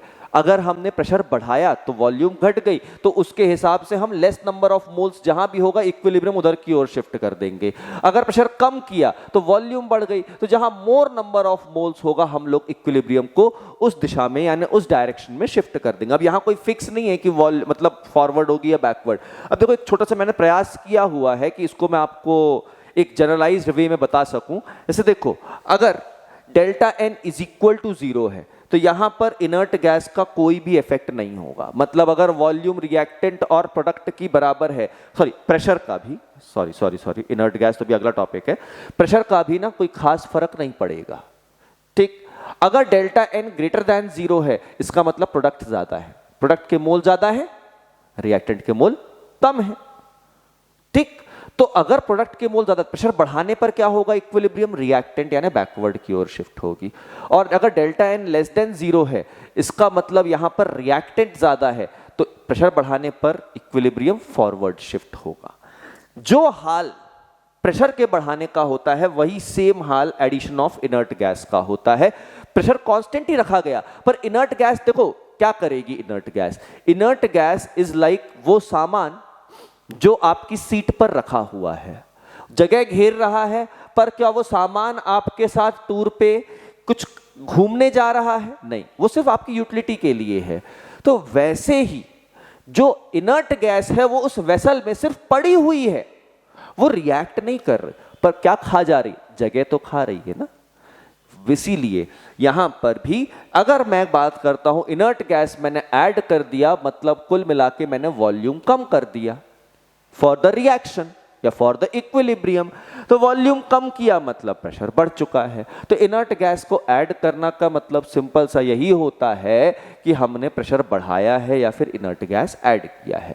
बता दूं, ये दोनों ही बातें सिर्फ और सिर्फ आपके किसके लिए लागू होती हैं, gaseous reaction. Solid liquid reactions के लिए जल्दी ये चीज लागू नहीं होती है। चलिए आगे बढ़ते हैं हम लोग। अब इफेक्ट ऑफ टेम्परेचर चेंज, देखो डेल्टा एच की बात भी आ रही है यहां पर। अब एक मिनट में पानी पी लूं। अब होता क्या है ना, सुनते भी जाओ, ऐसा नहीं है कि मैं पानी पीऊंगा तो पढ़ाऊंगा नहीं।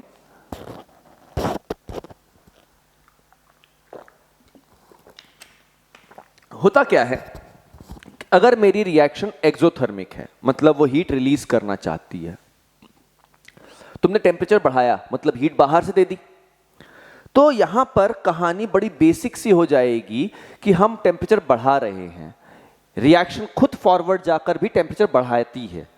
तो एक्सोथर्मिक की बात कर रहा हूं, ठीक है, पॉइंट पे रहना। तो रिएक्शन खुद भी क्या करती है, टेम्परेचर बढ़ाती है। हमने भी क्या किया है, हीट दे दिए बाहर से। तो इक्विलिब्रियम क्या बोलेगा, काम करो तुम ही बढ़ा लो टेम्परेचर, हमें नहीं बढ़ाना, वो बैकवर्ड शिफ्ट हो जाएगी। और यहीं पर अगर एंडोथर्मिक रिएक्शन होगी तो वो फॉरवर्ड जाने के लिए टेम्परेचर यानी घटाती है, हीट एब्जॉर्ब करती है। तो अगर हमने हीट बाहर से देना शुरू कर दिया तो इक्विलिब्रियम में वो बोलेगी काम कर, तुम दे रहे हो, वाह यार मुझे तो आगे जाने के लिए चाहिए ही थी, तो वो फटाफट से फॉरवर्ड शिफ्ट हो जाएगी।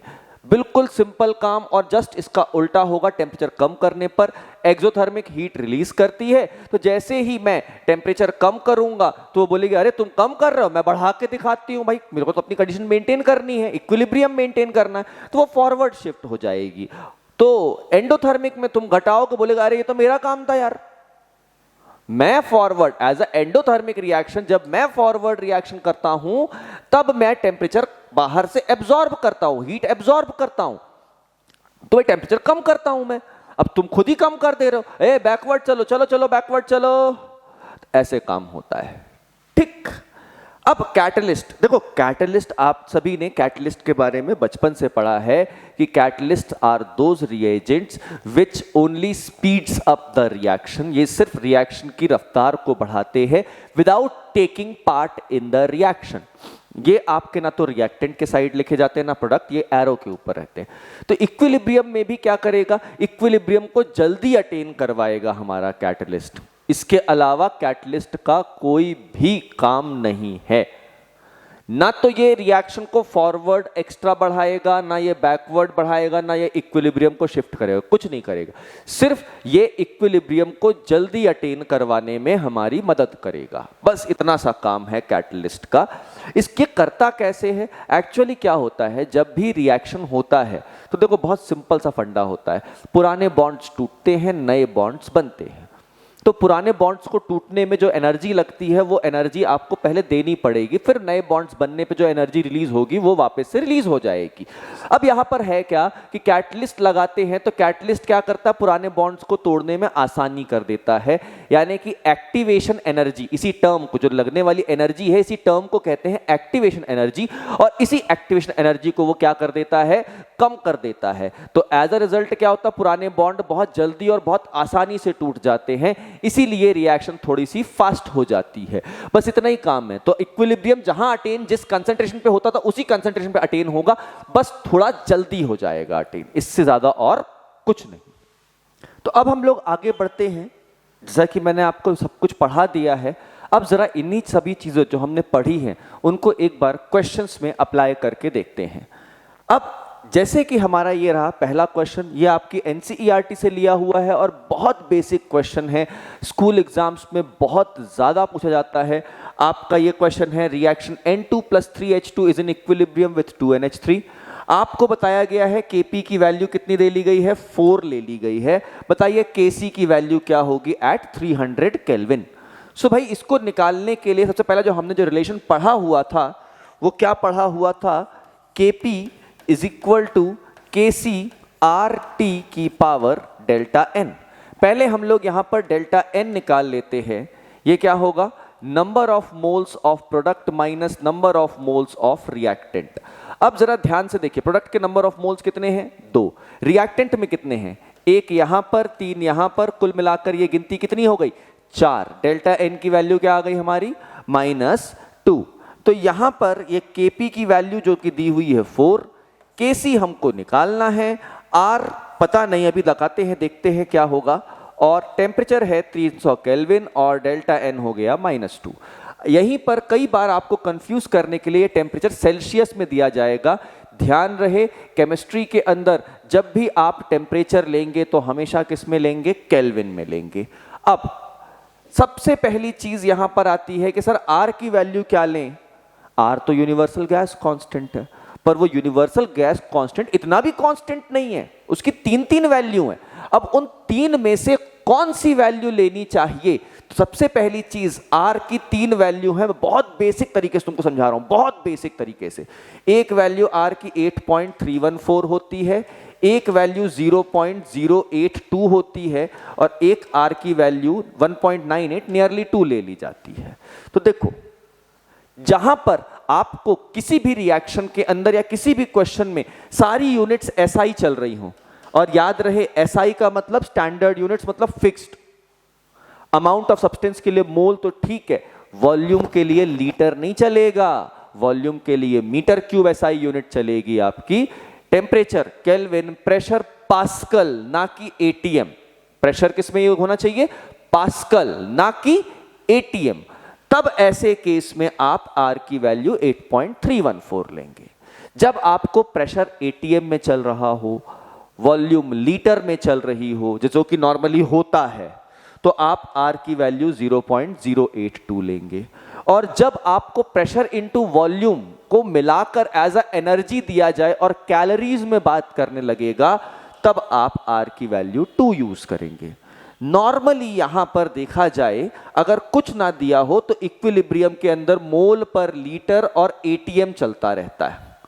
या तो वैल्यूज दी गई हो कि भैया नहीं हमने यही यूनिट ली है तो अलग बात है, वरना यहां पर वैल्यू क्या चलती है, प्रेशर के लिए एटीएम और कंसंट्रेशन के लिए मोल पर लीटर। सो इसी हिसाब से R की वैल्यू हम लेंगे 0.082। अब ध्यान से देखना, यहां पर 4 ये हो गया Kc, 300 के 2 0 हो गए, यहां से हट गए, 8.2 इंटू 3 की पावर -2। अब यहां से ये Kc की वैल्यू हो जाएगी 4 इंटू, अगर मैं इसको यहां पर लेकर जाऊंगा लेफ्ट हैंड साइड यानी 4 की तरफ, तो ये यहां पर डिनोमिनेटर में जाएगा, लेकिन पावर -2 है तो वो न्यूमरेटर में आकर पावर क्या बन जाएगी, +2। सो ये हो जाएगा हमारा 3 2 6, 3 8 24.6 का स्क्वायर बन जाएगा। अब 24 का स्क्वायर सभी जानते हैं 576 होता है। 24 के स्क्वायर का वैल्यू कितना होगा, 576 के आसपास, लगभग ये बता दूं आपको, ये 605 यानी 605 होता है। तो ये जाएगा 4 इंटू 605।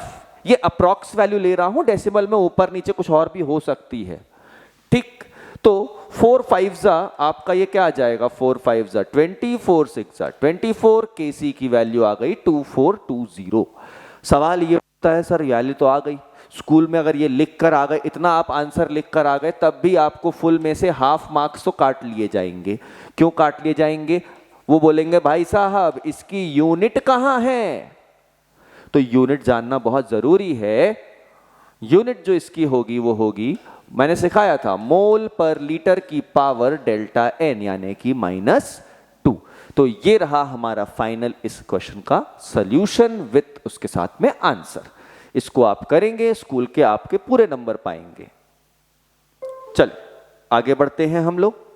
चलो, इस रिएक्शन में आपसे कहा गया है अगर प्रेशर इंक्रीज किया गया तो इक्विलिब्रियम बताओ किस डायरेक्शन में शिफ्ट होगा, फॉरवर्ड या बैकवर्ड।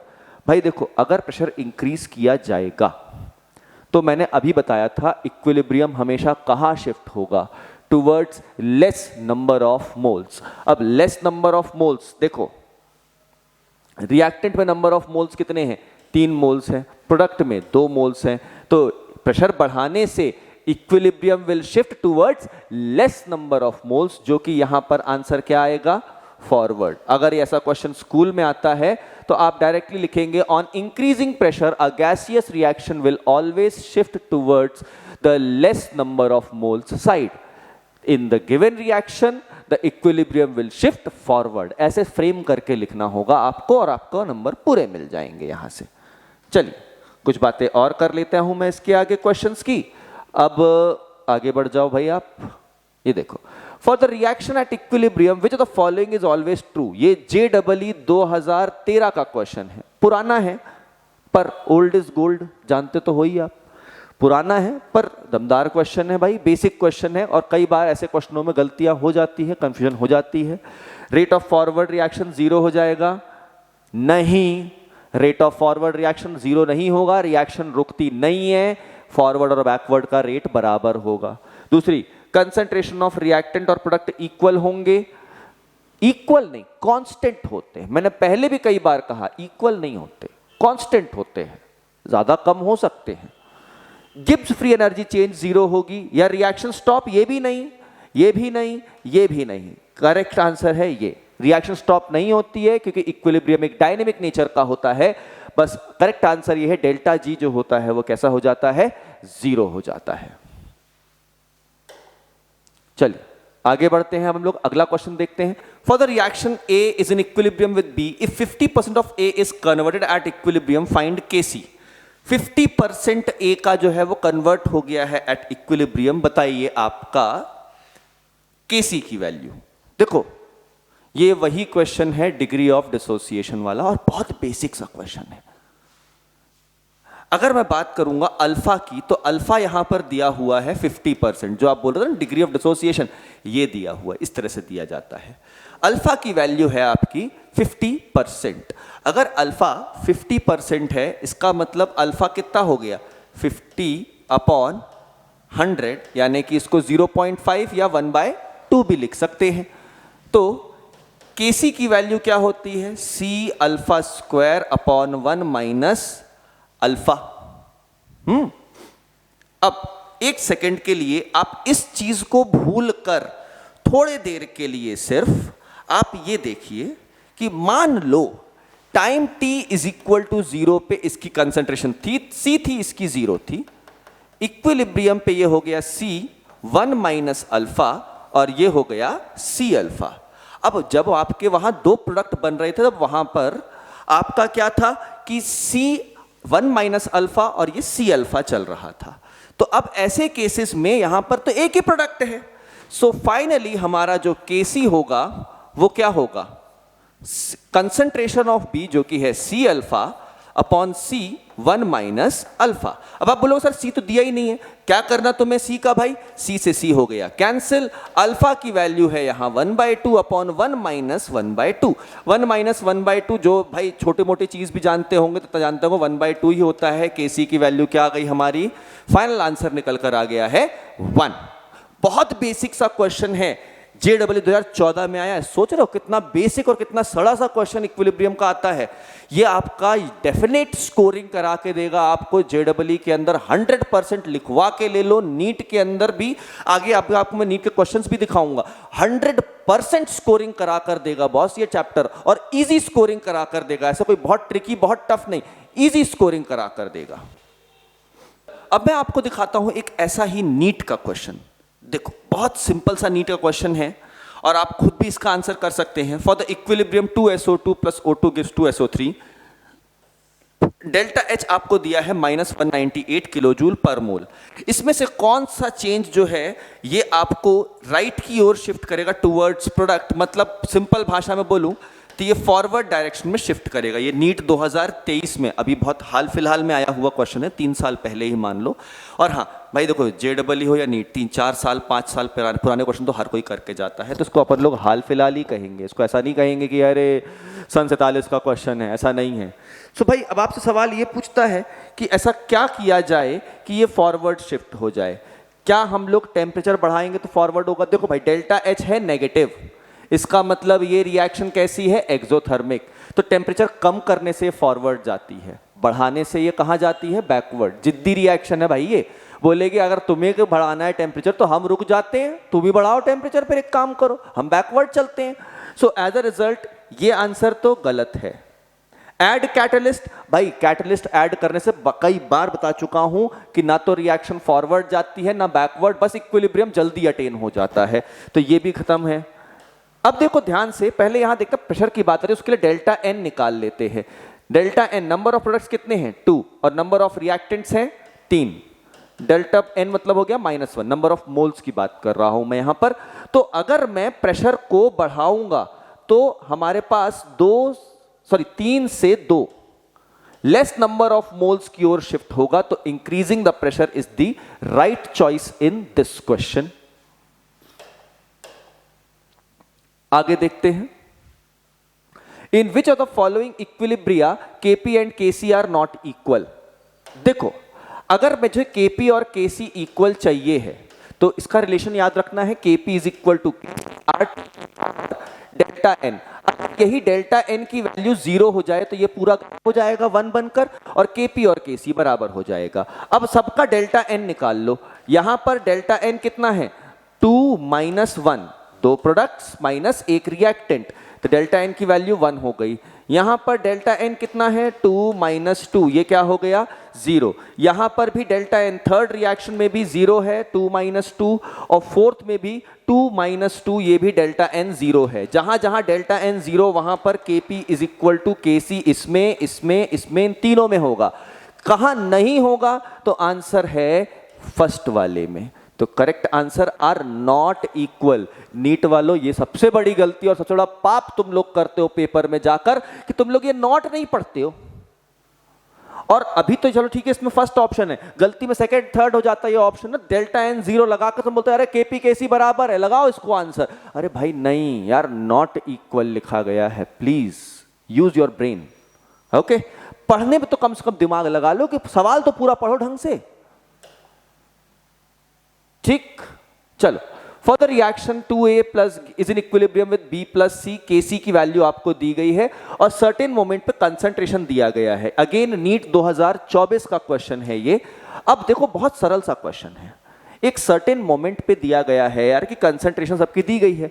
सर्टेन मोमेंट मतलब हो सकता है वो मोमेंट इक्विलिब्रियम हो और हो सकता है वो मोमेंट इक्विलिब्रियम ना हो। तो इस ऐसे केसेस के लिए ही हमने क्या सीखा था, रिएक्शन कोशेंट सीखा था।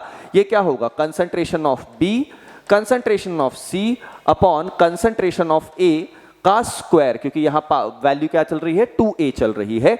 सो as a result concentration of B जो कि दी हुई है उसी को लगा लेते हैं हम लोग, 2 इंटू 10 की पावर माइनस 3 इंटू 2 इंटू 10 की पावर माइनस 3 अपॉन 2 इंटू 10 की पावर माइनस 3 का स्क्वायर।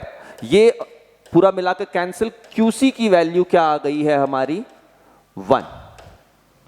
अब Kc की वैल्यू क्या दी गई है, 4 इंटू 10 की पावर माइनस 3। QC की वैल्यू है हमारी 1। अब एक बात बताओ, 4 इंटू 10 की पावर माइनस 3 मतलब पता है कितना, 0.004। क्या मैं ये कह सकता हूं QC is greater than Kc? काफी बड़ा है 0.004 से।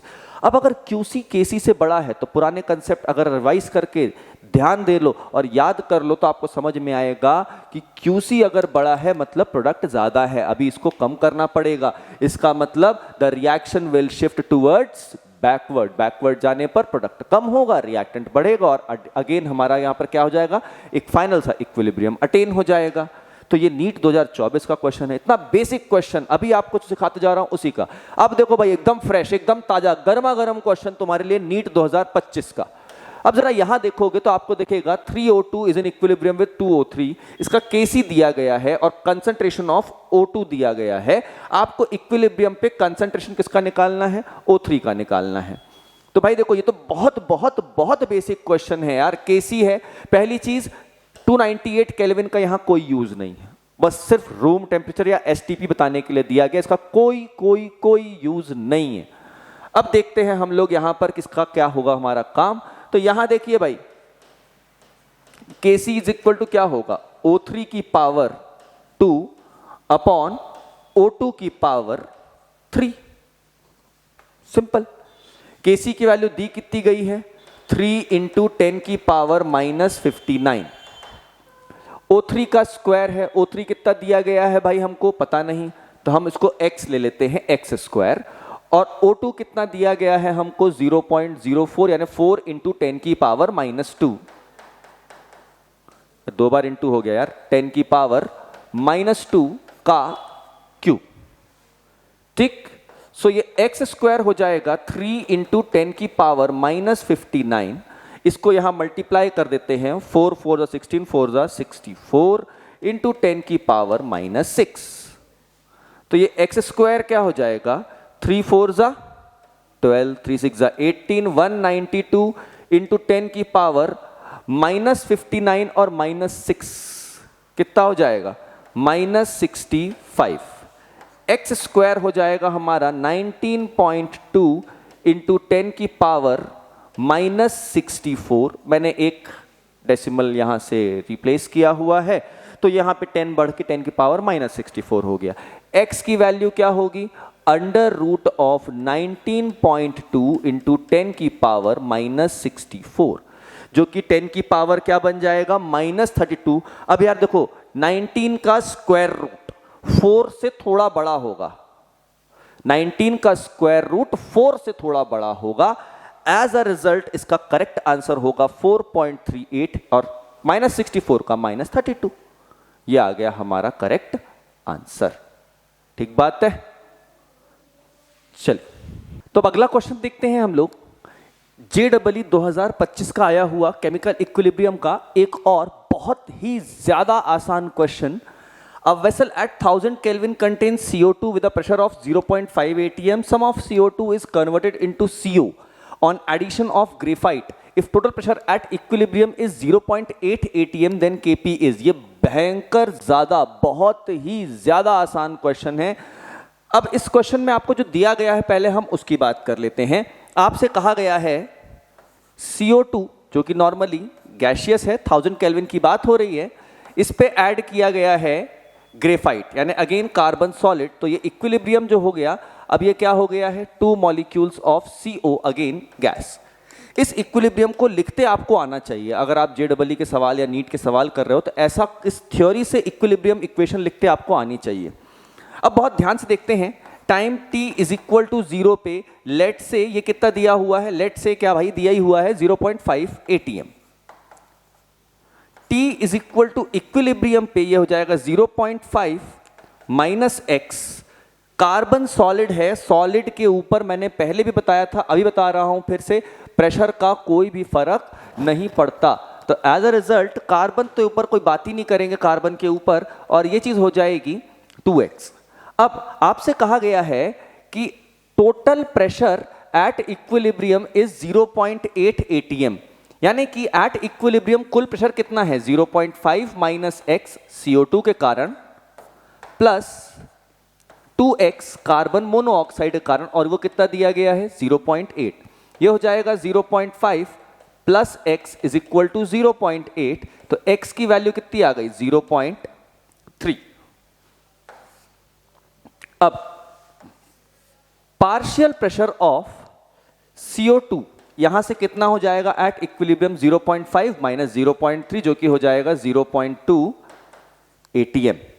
ऐसे ही partial pressure of CO carbon monoxide कितना हो जाएगा, 0.3 का डबल यानी कि 0.6 atm. अब सिंपल Kp के एक्सप्रेशन में इसको रख दीजिए, CO का यानी कि 0.6 का square raise to the power stoichiometric coefficient upon CO2 जो कि कितना है 0.2. खत्म हो गया क्वेश्चन. 0.6 का स्क्वायर 0.36 अपॉन 0.2 कैंसिल करेंगे, ये आ जाएगा 1.8 atm. करेक्ट आंसर हो गया सेकंड वन, 1.8 atm. देखा आपने JEE 2025 का कितना ज्यादा इजी क्वेश्चन है ये. चलो आगे बढ़ते हैं अब हम लोग. तो आगे बढ़ते हैं और इस क्वेश्चन को देखते हैं. ये भी अगेन JEE 2025 का क्वेश्चन है. For a reaction N2O5 gives 2NO2 plus half O2 in a constant volume container. The products were present initially. कह सकते हैं भाई no products were present initially. Final pressure of system when 50% of reaction gets completed. 50% of the reaction gets completed. अब देखो यहां पर simple सा फंडा आपको बताता हूं मैं एक, कि भाई आपसे रिएक्शन शुरुआत में ही क्या कह रही है कि आपकी रिएक्शन कंप्लीट गैशियस है, फाइनल प्रेशर बताना है जब आधी रिएक्शन कंप्लीट हो गई. तो बड़ा सिंपल सा काम करना है. यहां पर आपको मैं दोबारा यहां लिख लेता हूं रिएक्शन को, N2O5. अब सभी गैशियस है इसलिए दोबारा बार बार गैशियस नहीं लिख रहा हूं, इज इन इक्विलिब्रियम. अच्छा हाँ, यहाँ एक टाइपो एरर है, यहाँ पे इक्विलिब्रियम का सिंबल होना चाहिए, नहीं आया हुआ है, हम समझ लेते हैं भाई क्योंकि इक्विलिब्रियम ही पढ़ रहे हैं यार अपन. So 2NO2 plus half of O2. Let time t is equal to 0 पे इसका प्रेशर था P. ये सब 0 थे क्योंकि time t is equal to 0 पे क्या कहा गया है कि कोई भी इनिशियली हमारा प्रोडक्ट प्रेजेंट नहीं है. इक्विलिब्रियम पे आने के बाद आधा रिएक्टेंट गायब हो गया है. तो ये क्या हो जाएगा, P माइनस P बाय 2, ये हो जाएगा P एंड ये हो जाएगा P बाय 4. यहां तो Kp Kc भी नहीं लगाना, सिंपल. आपसे कहा गया फाइनल प्रेशर P फाइनल, ये क्या होगा P minus P by 2 plus P by 4. तो ये चीज क्या हो जाएगी, P minus P by 2 is P by 2 plus P by 4. इन सब का एलसीएम लिया, अपॉन में आया 4, और ये हमारे पास क्या हो गया 2P plus 4p plus p, finally ये वैल्यू आ जाएगी 7p/4, यानी इनिशियल का 7/4 टाइम्स हो गया। बहुत ही इजी और बहुत ही बेसिक क्वेश्चन। अब देखो यहां पर अब सबके मन में एक डाउट आएगा, सर ये आपने p/2 कैसे ले लिया, आपको तो अल्फा दिया था 50%। तो एक बात बता देता हूं आपको मैं, pressure is directly proportional to mole fraction. आगे के क्वेश्चनों में मैं आपको दिखाऊंगा जहां पर अल्फा इस तरह से डिफाइंड नहीं होगा, तो कई जगहों पर आपको मोल फ्रैक्शन में भी खेल खेलना पड़ेगा, मोल फ्रैक्शन में भी क्वेश्चंस को सॉल्व करना पड़ेगा। आइए देखते हैं अगला क्वेश्चन हम लोग। सो इस क्वेश्चन में at temperature T compound AB2 dissociate हो रहा है as AB2 AB plus half of B2। Degree of dissociation x दिया है, x बहुत ही स्मॉल है as compare to unit T। तो हमको बताना है यहां पर कि हमारे पास करेक्ट एक्सप्रेशन क्या होगा, किस चीज का करेक्ट एक्सप्रेशन होगा हमारे x का इन terms of Kp and P। तो देखो यहां बहुत सिंपल सा क्वेश्चन दिया गया है, यहां से एक लाइन खींच देते हैं और समझते हैं इसको। देखो AB2, जैसा मैंने आपको भी बताया कि हमें कई बार जब आपको डिग्री ऑफ डिसोसिएशन दिया गया हो तो हमें मोल फ्रैक्शंस में ही डील करना चाहिए। पीछे 50% था, लाजमी सी बात थी हाफ हो जाएगा, पर यहाँ 50% नहीं है, यहाँ कितना है हमें पता भी नहीं है। तो यहाँ पे लेट से हम कहते हैं time t is equal to 0 पे इसकी कंसंट्रेशन 1 थी, ये सब 0 थे क्योंकि कहा गया था इनिशियली प्रोडक्ट नहीं है। इक्विलिब्रियम पे आकर ये हो गया 1 माइनस x, ये हो गया x और ये हो गया x/2। अब number of moles totally at equilibrium कुल कितने मोल्स हैं, 1 minus x plus x/2। Minus x plus x cancel, ये हो गया 1 प्लस x/2, जिसकी वैल्यू क्या हो जाएगी नियरली, जिसकी वैल्यू हो जाएगी नियरली इक्वल टू 1, क्योंकि x हमारा 1 से बहुत ज्यादा ही क्या है, छोटा। अब आगे बढ़ के देखेंगे हम लोग, एक्सप्रेशन लिखेंगे पार्शियल प्रेशर का। AB2 का पार्शियल प्रेशर क्या होना चाहिए, वो होगा total pressure P and mole fraction of AB2 जो कि कितना है 1 minus x upon 1। Partial pressure of AB यहीं से हो जाएगा x into P and partial pressure of B2 हो जाएगा P इंटू x/2। बिल्कुल वही, अपॉन में तो 1 ही आएगा, number of moles upon total number of moles.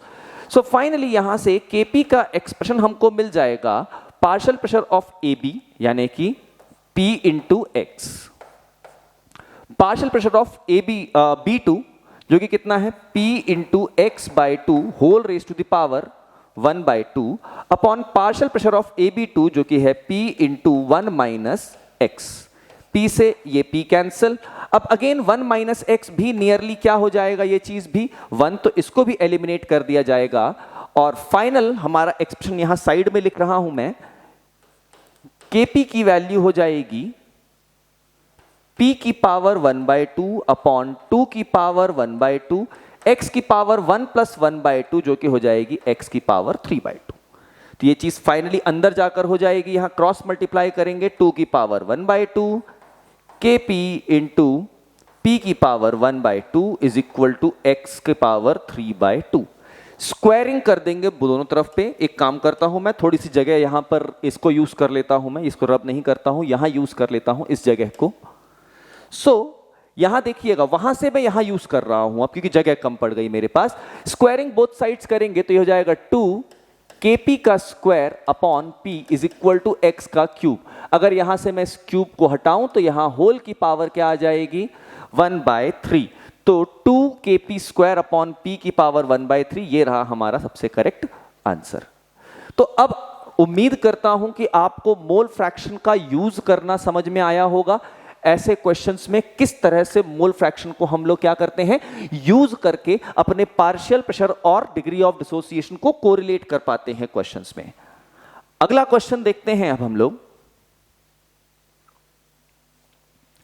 अब ये एक कैसा चाहिए हमको कि इंटीजर या न्यूमेरिकल वैल्यू बेस्ड क्वेश्चन है। 37.8 ग्राम N2O5 है, 1 लीटर के रिएक्शन वेसल में लिया गया है, अलाउ किया गया है उसको डिसोसिएशन होने के लिए 500 केल्विन पे।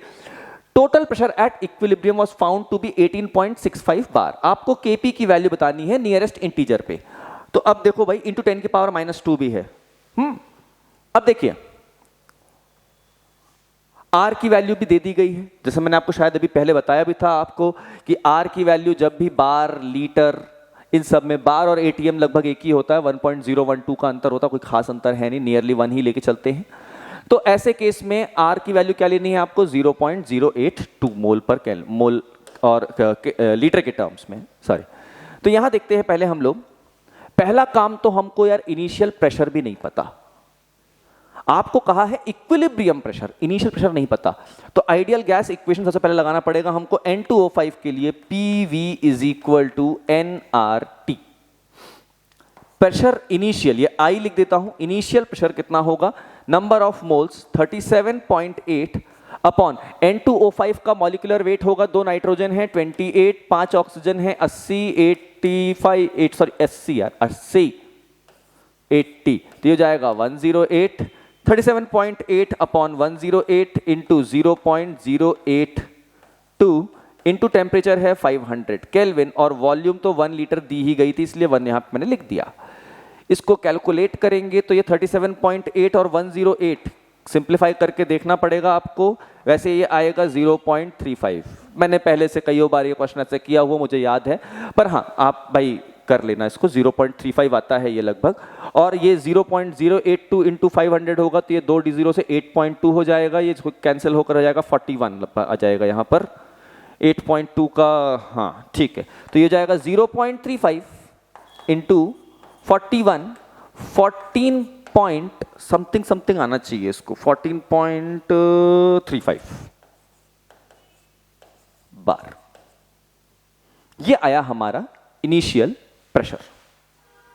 अरे 0.35 इंटू 35 1 35 होता है, ठीक, 14.35 बार आएगा। बाकी आप कैलकुलेटर से चाहो तो कैलकुलेट कर लो, पर यूज मत करना, प्रयास करो यार ऐसे ही मल्टीप्लाई करने का, थोड़ा बहुत क्वेश्चंस करते रहोगे तुमको भी ये सब चीजें याद रहेंगी।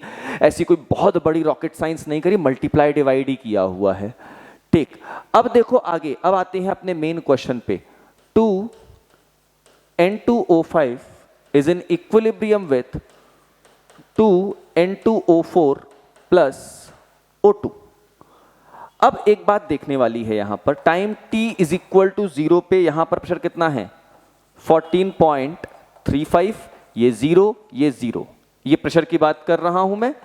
इक्विलिब्रियम पे आ जाएगा 14.35 माइनस 2p, इसका हो जाएगा 2p और ये हो जाएगा p। अब यहां पर आपको फाइनल प्रेशर दिया गया है इक्विलिब्रियम में, इसीलिए मैं यहां पर क्या कर रहा हूं, मोल्स को, मोल फ्रैक्शन को अवॉइड करके डायरेक्ट प्रेशर में काम कर रहा हूं। जहां पर ऐसा ना दिया जाए तो मोल फ्रैक्शन पे आपको काम करना पड़ता है। डिसाइड आपको बहुत वाइजली करना पड़ेगा कि कहां पर मोल फ्रैक्शन में खेलना है और कहां पर आप डायरेक्ट प्रेशर में भी काम कर सकते हैं। अब टोटल प्रेशर एट इक्विलिब्रियम हो जाएगा 14.35 minus 2p plus 2p plus p, जो कि कितना दिया गया है, क्वेश्चन में दिया गया है 18.65। ये देखिए minus 2p plus 2p cancel, p की वैल्यू आ गई 18.65 माइनस 14.35, जो कि हो जाएगा लगभग 4.3, लगभग क्या 4.3 बार आ जाएगी हमारी किसकी वैल्यू, p की value. So at equilibrium partial pressure of N2O5 ये कितना आ जाएगा 14.35 माइनस 4.6, P ऑफ N2O4 आ जाएगा 4.3 का डबल करेंगे, सॉरी 2p है ना, 4.3 का डबल 8.6 भाई, 8.6, P of N2O4 again 8.6 and P of O2 is equal to 4.3। इसको आप माइनस करेंगे तो ये आ जाएगा 5.75 बार। अरे प्लस माइनस तो करते आते ही होगा कि वो भी करना सिखाऊं। अब बड़ा सिंपल सा काम है, इन सभी चीजों को उठाकर आप Kp के एक्सप्रेशन में रख दीजिए। पार्शियल प्रेशर ऑफ N2O4 जो कि है 8.6, इसका करना होगा हमको square. Partial pressure of O2 4.3, इसकी पावर 1 ही रहेगी, upon partial pressure of N2O5 5.75, जिसका आपका आ जाएगा पावर अगेन 2। ये रहा आपके सामने एक्सप्रेशन। सिंप्लीफाई कर लीजिए, इसको कैलकुलेट करेंगे, ये लगभग 9.619 या 9.62 आएगा यहां पर इसकी वैल्यू। 9.62 को क्या मैं लिख सकता हूं 962 इंटू 10 की पावर -2। इसकी वैल्यू 9.619 ऐसे आती है, कैलकुलेट कर लेना आप भाई। देखो अब वन शॉट वीडियो है तो मेरे पास भी टाइम की लिमिटेशन है, मैं पूरी कैलकुलेशन नहीं दिखा रहा हूं। लगभग 9.619 आती है, 9.62 इसको आप कैलकुलेट कर लीजिएगा। तो ये हमारे पास आ गया है 962 इंटू 10 की पावर -2। नियरेस्ट इंटीजर 961.9 को 962 लेकर हमने अपना ऑप्शन लगाया और हम आगे बढ़ सकते हैं। ठीक, तो ऐसे क्वेश्चंस आते हैं और बहुत ही सिंप्लीफाइड क्वेश्चन रहते हैं ये। अगला क्वेश्चन देखते हैं अब हम लोग। Equilibrium constant for decomposition of water vapour is given as this KP की वैल्यू भी दे दी गई है, 2300 केल्विन दिया गया है। Pressure at equilibrium is 1 bar. Under this condition the degree of dissociation of water is. Boss अब डिग्री ऑफ डिसोसिएशन पूछा गया है। डिग्री ऑफ डिसोसिएशन बिना नंबर ऑफ मोल्स के बात नहीं की जा सकती। चल, अरे जाना नहीं था यार, चलो गलती मेरी थी। यहां देखते हैं फिर से। H2O is in equilibrium with H2 plus half of O2। अब time t is equal to 0 पे इसकी कंसंट्रेशन 1, ये सब 0 मान लेते हैं। t is equal to equilibrium. जब कंसंट्रेशन इनिशियल ना दी जाए तो आप अपने मन से 1 मान सकते हो भाई। ठीक, इसको ये क्या हो जाएगा 1 माइनस x या 1 माइनस अल्फा ले लेते हैं, क्योंकि जगह जगह पे आपका अल्फा आएगा। ये हो जाएगा अल्फा और ये हो जाएगा अल्फा बाय 2। फिर वही काम, टोटल मोल्स एट इक्विलिब्रियम निकालेंगे हम लोग। ये आएगा 1 minus alpha plus alpha by 2, जो कि आपका again 1 minus alpha plus alpha cancel, 1 plus, जैसे पीछे हम लोग x बाय 2 लिया था, सिमिलर पैटर्न का क्वेश्चन है। ये भी हो जाएगा 1 प्लस अल्फा बाय 2, जिसकी नियरली वैल्यू क्या आ जाएगी 1। ये सेम काम x बाय 2 में पीछे अभी करते आ रहे हैं, थोड़ा देर पहले, बस 1 से 2 सवाल पहले। अब अगला काम ये होता है हमारे पास कि यहां पर पार्शियल प्रेशर हम लोग निकालते हैं H2O का। वो क्या आएगा, इक्विलिब्रियम का प्रेशर जो कि कितना है 1 बार, यानी कि 1। वहां पर हमने P लिया था क्योंकि इक्विलिब्रियम प्रेशर हमको पता नहीं था, हमने P के टर्म्स में बात की थी, जहां पे हमने वो 2 kp² अपॉन P की का एक्सप्रेशन यूज किया था। यहां पर 1 दिया गया है, तो 1 into mole fraction of H2O कितना होगा 1 minus alpha upon 1। Partial pressure of H2 हो जाएगा alpha into 1 and partial pressure of O2 हो जाएगा अल्फा बाय 2। इन सभी चीजों को उठाकर Kp के एक्सप्रेशन में रख दीजिए। Kp is equal to partial pressure of H2 यानी कि अल्फा इंटू अल्फा बाय 2 का power 1 by 2 upon again 1 minus alpha. फिर से भाई समझो, सबसे बड़ी बात डिग्री ऑफ डिसोसिएशन है 1 से बहुत छोटी रहेगी। Alpha is negligible as with respect to 1, so 1 minus alpha की वैल्यू, इसकी वैल्यू फिर से हम लोग क्या ले लेंगे 1, जैसा पीछे किया था बिल्कुल सेम। तो यहां पर Kp जो कि कितना है हमारा 8 इंटू 10 की power -3 is equal to alpha into alpha की power 1 by 2 upon under root 2। Finally ये देखिए, ये हो गया अल्फा की power 3 by 2 is equal to 8 root 2 into 10 की power -3। Squaring both the side 64 alpha cube is equal to 8 का स्क्वायर 64 2 जा 128 इंटू 10 की पावर -6। अब अल्फा की वैल्यू हो जाएगी क्यूब रूट ऑफ 128 इंटू 10 की पावर -2। अब 10 की पावर -2 चाहिए था, 10 की पावर -2 ये है। अब क्यूब रूट ऑफ 128, ऐसा कौन सा नंबर आप जानते हो जिसका क्यूब 128 के आसपास आता हो? सही सुना मैंने, 5 का क्यूब 125 होता है। और वैसे भी आपको कहा गया है भैया नियरेस्ट इंटीजर पे आपको लेके जाना है, तो अल्फा की वैल्यू नियरली हो जाएगी 5 पॉइंट समथिंग समथिंग इंटू 10 की पावर -2, जिसका नियरेस्ट इंटीजर वैल्यू हो जाएगा 5। कितना सिंपल सा क्वेश्चन था, कितना सिंपल क्वेश्चन। JEE के अंदर भी ऐसे इजी क्वेश्चंस आते हैं, बस आपको क्या करना होता है, छांटना होता है। चैप्टर स्ट्रॉन्ग करो, उसके क्वेश्चंस अपने आप इजी हो जाएंगे और आपके नंबर ऑफ क्वेश्चंस बढ़ते चले जाएंगे। आपको चिंता या फिर सरदर्द लेने की बिल्कुल जरूरत नहीं है इस केस में। चलिए आगे बढ़ते हैं। अब देखो, इसी के साथ मैं अब आपको बताना चाहता हूं कि यार कौन सी ऐसी बहुत कॉमन मिस्टेक्स है जो कि आम तौर पर बच्चे करते हैं और उसको अवॉइड करके आप इस चैप्टर के बिल्कुल महान ज्ञानी बन सकते हो।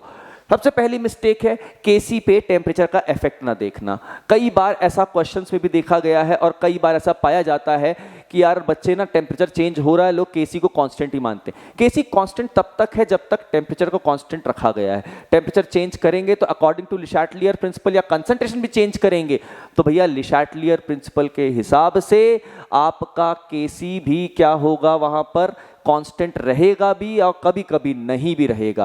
तो भाई आपको इफेक्ट ऑफ टेम्परेचर देखना बहुत जरूरी है।